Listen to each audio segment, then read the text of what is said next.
Hello, I am Ritesh Jain and हमारा आज का टॉपिक है Python programming language basics. Okay, so let we start Python programming language basics.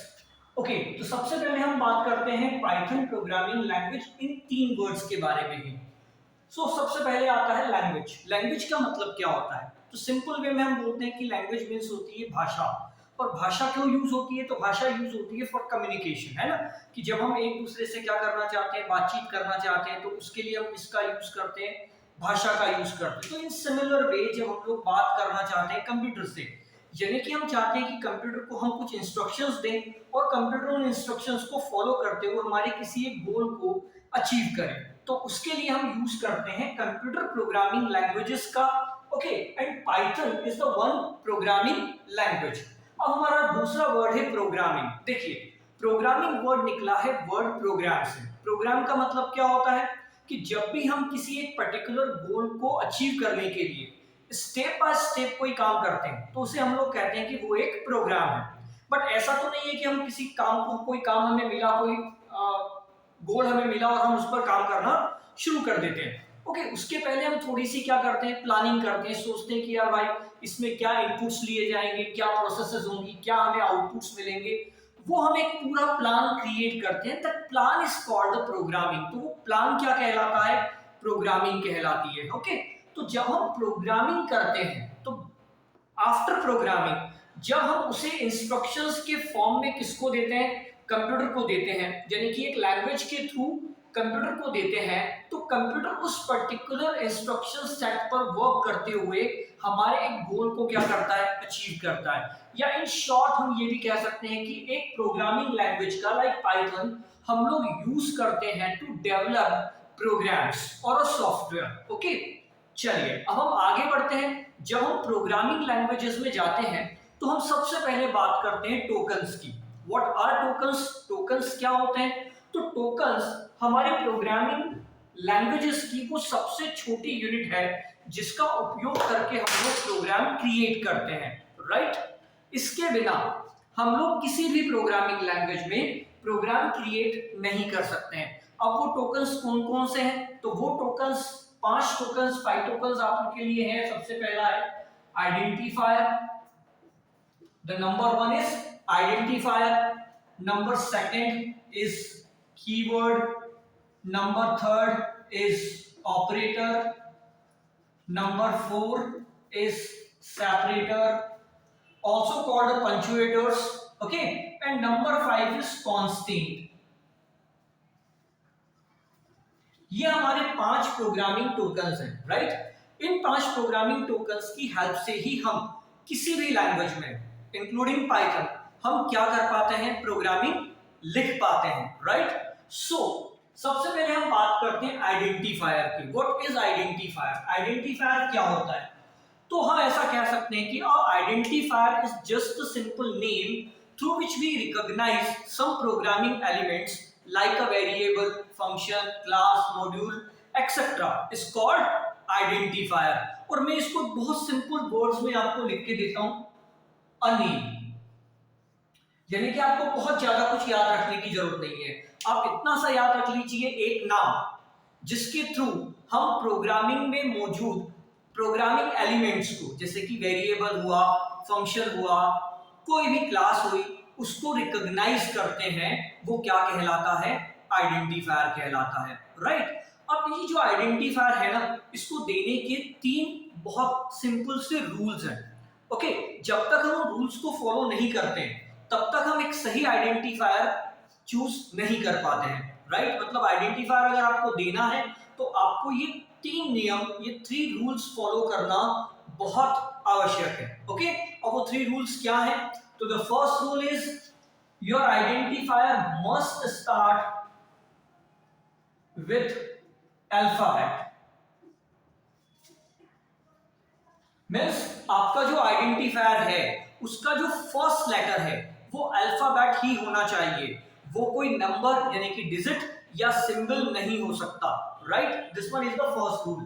The second rule is must start with sorry the second rule is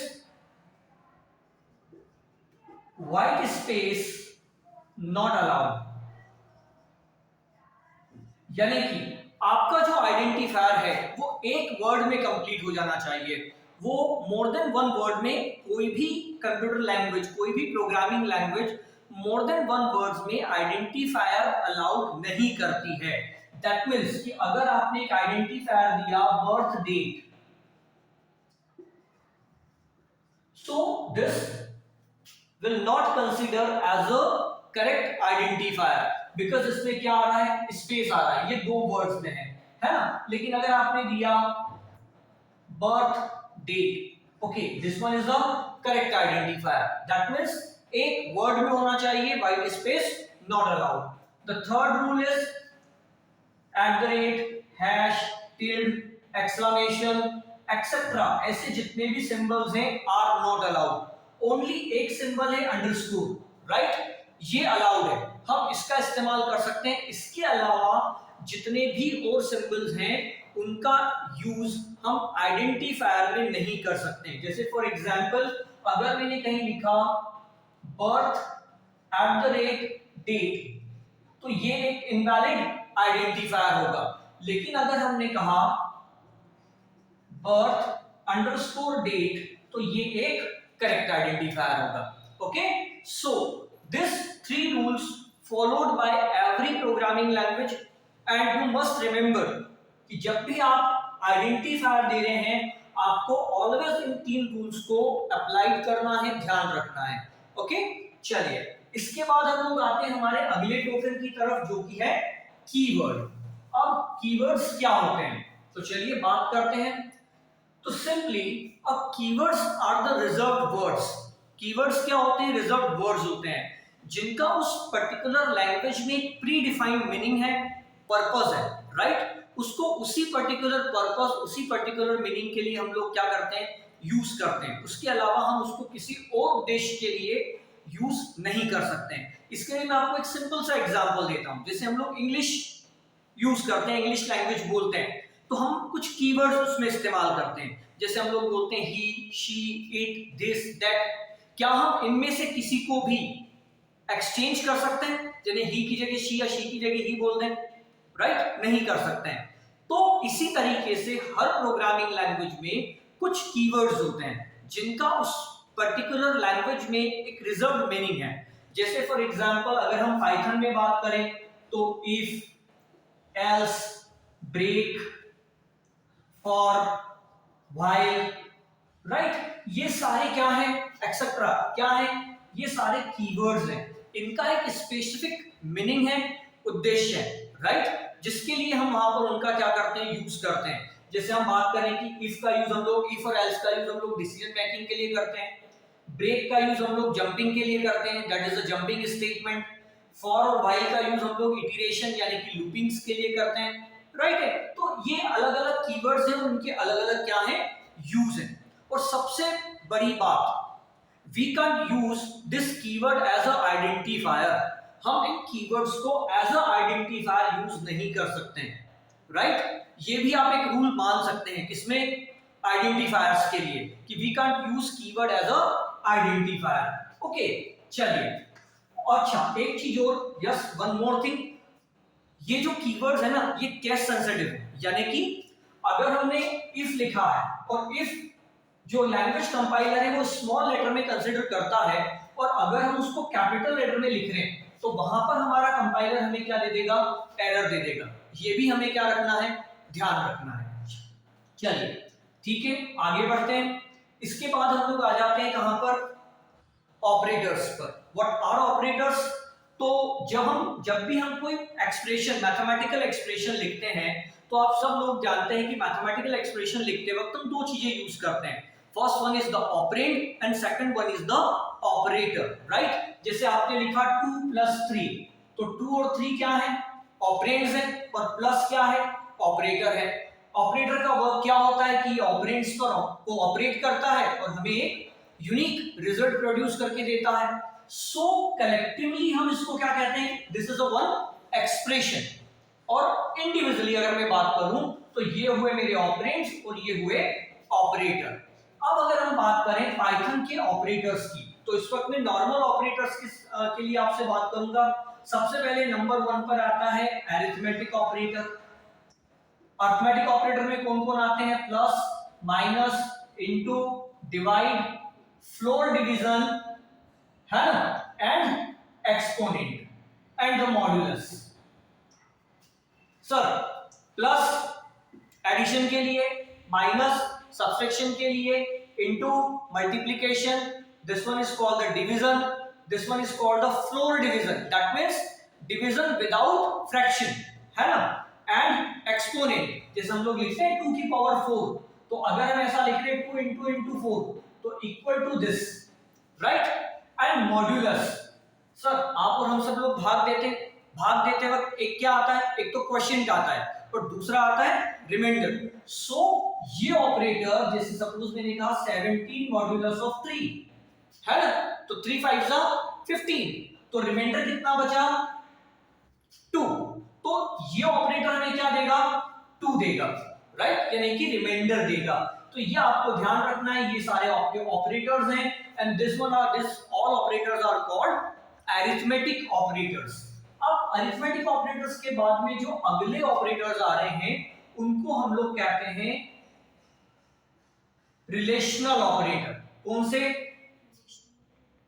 relational operators क्या होते हैं, है ना, जैसे हम लोग बात करें greater than, less than, greater equal, less or equal, not equal और डबल इक्वल, है ना, जिसको हम बोल सकते हैं बड़ा है, छोटा है, बड़ा और बराबर है, छोटा और बराबर है, बराबर नहीं है और बराबर है। जैसे फॉर एग्जांपल अगर मैंने कहीं लिखा कि 20 इज ग्रेटर देन 10, राइट, तो ऑल रिलेशनल ऑपरेटर सबसे पहले तो ये ध्यान रखना है कि केवल 2 रिजल्ट हमें देते हैं, आइदर ट्रू और फॉल्स, या तो ट्रू है या फॉल्स है। जैसे इस वक्त मैंने लिखा 20 इज ग्रेटर देन 10, तो ये मुझे क्या देगा? ट्रू देगा, राइट, ओके। और अगर हमने लिखा कि 10 इज लेस देन 20, है ना, तो ये हमें क्या देगा? ये भी हमें ट्रू देगा। लेकिन अगर मैंने लिखा 10 इज ग्रेटर देन 20, ये हमें क्या देगा? फॉल्स देगा। हमने कहा 10 इक्वल इक्वल 10, ये हमें ट्रू देगा, राइट। सो ये सारे कौन है? कंपैरिजन ऑपरेटर है। कंपैरिजन ऑपरेटर बेसिक तौर पर कंपेयर करते हैं और कंपैरिजन के बाद हमें ट्रू या फॉल्स में रिजल्ट प्रोवाइड करते हैं, ओके। उसके बाद नंबर 3 पर हम लोग आते हैं, इनको हम लोग कहते हैं लॉजिकल ऑपरेटर। लॉजिकल ऑपरेटर में 3 ऑपरेटर हमारे पास हैं, एंड, और नॉट, राइट। जब हम लोग एंड यूज करते हैं in between 2 condition, so if both of the condition is true, अगर दोनों कंडीशंस क्या दे रही है? ट्रू, तो and gives us true. If one of them is false, अगर दोनों में से एक ने भी क्या दिया? फॉल्स दिया, तो ये हमें क्या देगा? फॉल्स देगा। सिमिलर अगर हम बात करें और की, तो अगर मैं और को 2 कंडीशंस के बीच में प्लेस करता हूं, दोनों में से एक भी कंडीशन क्या दे रही है? ट्रू, तो ये हमें फाइनल रिजल्ट क्या देगा? ट्रू। और अगर उसमें से एक ने भी क्या दिया? फॉल्स, तो हमारा फाइनल रिजल्ट क्या हो जाएगा? सॉरी, दोनों ने क्या दिया? फॉल्स, तो ही हमारा फाइनल रिजल्ट क्या होगा? फॉल्स। दोनों में से एक ने भी ट्रू दे दिया तो हमारा फाइनल रिजल्ट ट्रू होगा। और नॉट इनवर्स करेगा, यानी कि नॉट ट्रू फॉल्स देगा, नॉट फॉल्स ट्रू देगा, राइट। तो ये हमारे कौन से ऑपरेटर हैं? Logical operator. नंबर 4 पर आता है असाइनमेंट ऑपरेटर, जो कि है इक्वल। सर असाइनमेंट ऑपरेटर का काम क्या होता है? असाइनमेंट ऑपरेटर बेसिकली जो भी हमने इस असाइनमेंट ऑपरेटर के राइट हैंड साइड पर एक्सप्रेशन लिखा है, ये उस एक्सप्रेशन का फाइनल रिजल्ट इसके लेफ्ट हैंड साइड जो भी वेरिएबल हमने रखा है उस वेरिएबल को ले जाकर के असाइन करता है। That is the work of assignment operator.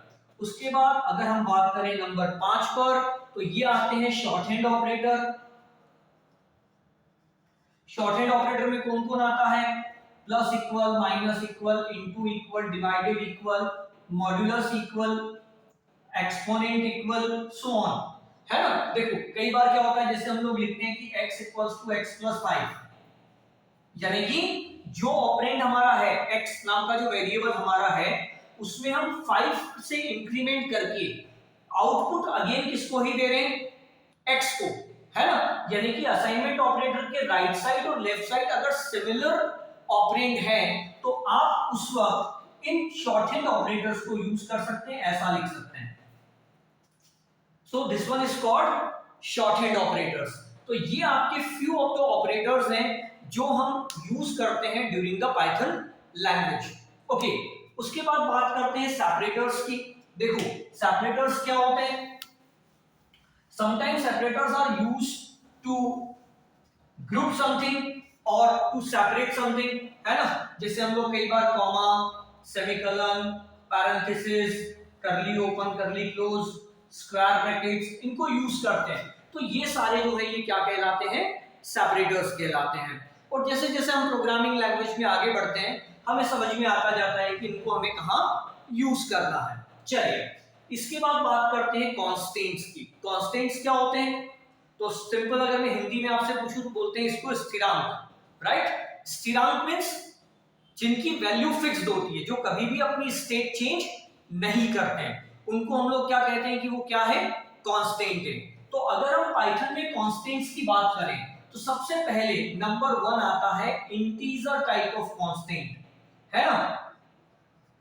पूर्णांक संख्याएं क्या होती है, पूर्णांक संख्याएं, तो हम ऐसा कह सकते हैं कि माइनस इंफिनिटी से प्लस इंफिनिटी के बीच में अगर हम कोई भी एक नंबर ले लें विदाउट डेसिमल पॉइंट तो वो एक क्या होगा, इंटीजर नंबर होगा। जैसे मैं लिखा 14, 245 माइनस 346, एनीथिंग एल्स, राइट। तो ये एक क्या हुआ, इंटीजर यानी कि पूर्णांक संख्या है। सिमिलरली रियल कांस्टेंट या हम इसको फ्लोटिंग पॉइंट कांस्टेंट भी कहते हैं, है ना। फ्लोटिंग पॉइंट कांस्टेंट्स क्या हुए, जैसे हमने कहा 2.4, 6.3, माइनस 23.4, माइनस इंफिनिटी से प्लस इंफिनिटी के बीच में ऐसा कोई भी नंबर जिसमें पॉइंट वैल्यू आ रही है तो हम कह सकते हैं कि वो एक क्या है, फ्लोटिंग पॉइंट कांस्टेंट है। नंबर 3 इसमें हम आते हैं स्ट्रिंग कांस्टेंट।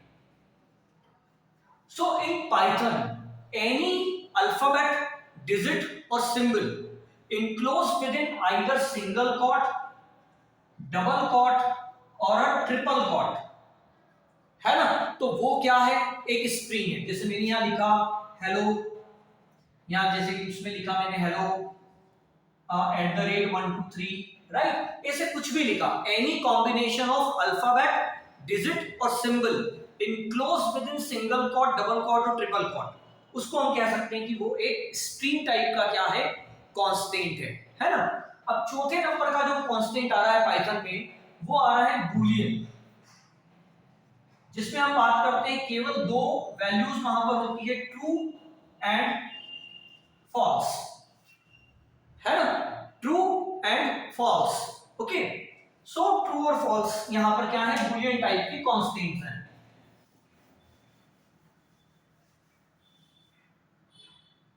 तो ये थे हमारे 5 प्रोग्रामिंग टोकन्स जिनका यूज हम लोग करते हैं during the Python programming language, क्या बनाने के लिए, प्रोग्राम्स क्रिएट करने के लिए। नाउ अब हम एक और टॉपिक अभी इसमें इंक्लूड करते हैं, वो है variable, right. What is variable, variable क्या होता है। देखो मैं ऐसा मानता हूं कि वेरिएबल किसी भी प्रोग्रामिंग लैंग्वेज का सबसे इंपॉर्टेंट क्या है, चैप्टर है। अगर आपको वेरिएबल का सही नॉलेज है तो आप किसी भी प्रोग्रामिंग लैंग्वेज में बहुत अच्छी तरीके से क्या कर सकते हैं, वर्क कर सकते हैं। चलिए बात करते हैं किसके बारे में, वेरिएबल्स के बारे में। सो व्हाट आर वेरिएबल, तो हम ऐसा कह सकते हैं कि सबसे पहले कि वेरिएबल वो होता है जिसकी वैल्यूज कंटिन्यूअसली क्या होती रहती है, चेंज होती रहती है, मतलब जिसमें कभी भी कोई एक फिक्स वैल्यू स्टोर नहीं होती, वो एक क्या है, वेरिएबल है। जैसे फॉर एग्जांपल अगर मैंने कहा कि n इक्वल्स टू 2 है, दैट मींस अभी n वेरिएबल की वैल्यू 2 है, मैंने ऐसा लिखा n equals to n plus 5 और पूछा कि n की वैल्यू कितनी है, है ना। तो n की वैल्यू हमारे लिए हो जाएगी कितनी 7, राइट। फिर मैं आगे आया, मैंने लिख दिया n equals to n plus 3 again, मतलब 7 प्लस 3 10। तो नाउ अगर अब मैं पूछता हूं कि n की वैल्यू कितनी है, तो n की वैल्यू अब हो जाएगी कितनी 10। यानी कि वेरिएबल की वैल्यू कंटिन्यूअसली क्या होती रहती है, चेंज होती रहती है। तो इसे हम लोग क्या कहते हैं कि वो क्या है, वेरिएबल है, राइट। अब सर एक छोटी सी बात है यहाँ पर, जो पाइथन का वेरिएबल या मेमोरी मैनेजमेंट है वेरिएबल के लिए, वो अदर प्रोग्रामिंग लैंग्वेज से थोड़ा सा डिफरेंट है ना। तो अब हम बात करते हैं कि क्या डिफरेंस है एक normal C plus plus Java के वेरिएबल में और पाइथन प्रोग्राम के वेरिएबल में। चलिए बात करते हैं। तो देखो, जब हम एक वेरिएबल लेते हैं तो हम ऐसा कहते हैं कि वेरिएबल की जो टेक्निकल डेफिनेशन है उसमें हम ऐसा कहते हैं कि a variable is the named memory location where we store any value during the process temporarily। Variable एक नामित मेमोरी लोकेशन होता है जहां हम प्रोसेस के दौरान किसी वैल्यू को क्या करते हैं, स्टोर करते हैं। वो क्या कहलाता है, वेरिएबल कहलाता है। जैसे अगर हमने कहा कि n इक्वल्स टू 10, तो इसका मतलब कि n एक आइडेंटिफायर है, ये एक लोकेशन को इंडिकेट कर रहा है जहां पर 10 क्या हुआ, स्टोर हुआ। जब हमने कहा कि n equals to n plus 5, तो इसका मतलब ये हुआ कि इसने n की लोकेशन से वैल्यू ली, दैट मींस कितना लिया 10, उसने 5 को ऐड किया, वैल्यू कितनी हो गई 15। यानी कि पहले वैल्यू थी 10, अब उसी लोकेशन पर वैल्यू ओवरराइट हुई और कितनी हो गई 15 हो गई, राइट। फिर मैंने कहा कि n equals to n plus 5 again, that means again उसने n की वैल्यू कितनी ली 15, 5 ऐड किया, वैल्यू कितनी हो गई 20। अब सपोज मैं इस जगह पर एक वेरिएबल और लेता हूं m और उसकी वैल्यू रखता हूं 20, तो क्या वो इसी मेमोरी लोकेशन को इंडिकेट करेगा, नहीं, वो अपने लिए एक न्यू मेमोरी लोकेशन क्रिएट करेगा और वो भी यहां पर क्या रख लेगा 20। दैट मींस कि अगर एक ही वैल्यू है और मैं 5 वेरिएबल ले लूं तो पांचों अलग अलग मेमोरी लोकेशंस कंज्यूम करेंगे। ये मेमोरी मैनेजमेंट जो मैंने अभी बताया, ये कहां है, सी में, C++ में, जावा में, जितनी भी आपकी फर्दर प्रोग्रामिंग लैंग्वेज है वो सब इस मेमोरी मैनेजमेंट को क्या करती हैं, फॉलो करती है। लेकिन अगर हम बात करें पाइथन की, तो देखो पाइथन में क्या होता है, पाइथन अपने वेरिएबल को कुछ अलग तरीके से मैनेज करता है। जैसे अगर मैंने एक वेरिएबल लिया कि n इक्वल्स टू 20, ठीक, तो as other programming language Python ने भी क्या किया, n एक आइडेंटिफायर, एक लेबल लिया, एक मेमोरी लोकेशन लिया और उस पर क्या रख दिया 20। फिर मैंने कहा कि n equals to n plus 5, यानी कि n में मैंने 5 का इंक्रीमेंट किया तो n की वैल्यू कितनी हो गई 25। तो अब पाइथन इसी लोकेशन पर 25 ओवरराइट नहीं करेगा, पाइथन एक नई मेमोरी लोकेशन क्रिएट करेगा, यहां पर 25 रखेगा और n को यहां से हटा करके कहां ले आया, इस जगह पर 25 आ गया। अब सपोज करो मैंने अगेन कहा कि n equals to n minus 5, यानी कि मैंने n में से 5 रिड्यूस कर दिया, n की वैल्यू हो गई कितनी 25। तो दैट मींस अब n यहां से लेबल हटेगा, n इस लोकेशन पर आ गया और यहां कितना हो गया 20। अब सपोज उसी वक्त एक और वेरिएबल आया m, उसने कहा कि उसकी वैल्यू भी कितनी है 20, तो यहीं पर उसने वैल्यू शेयर कर ली। दैट मींस m के लिए उसने एक नया मेमोरी लोकेशन क्रिएट नहीं किया और इसी मेमोरी लोकेशन पर वैल्यू को क्या कर लिया, शेयर कर लिया। तो हम पाइथन में ऐसा कहते हैं कि जो पाइथन में वेरिएबल्स हैं वो इम्यूटेबल हैं, यानी कि हम पाइथन में वेरिएबल की वैल्यू को ऑन लोकेशन चेंज नहीं कर सकते हैं, है ना। जबकि अदर लैंग्वेजेस जो हैं उसमें जो वैल्यू है, वेरिएबल है, वो म्यूटेबल है, यानी कि उनकी ऑन प्लेस वैल्यू हम लोग क्या कर सकते थे, चेंज कर सकते थे। और सबसे बड़ी बात यहां पर अगर आप मेमोरी मैनेजमेंट पाइथन का देखें तो पाइथन बहुत ही इफेक्टिवली अपनी मेमोरी को क्या करता है, मैनेज करता है।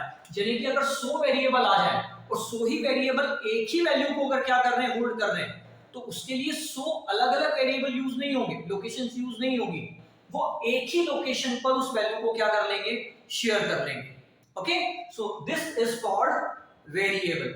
Okay guys, thank you.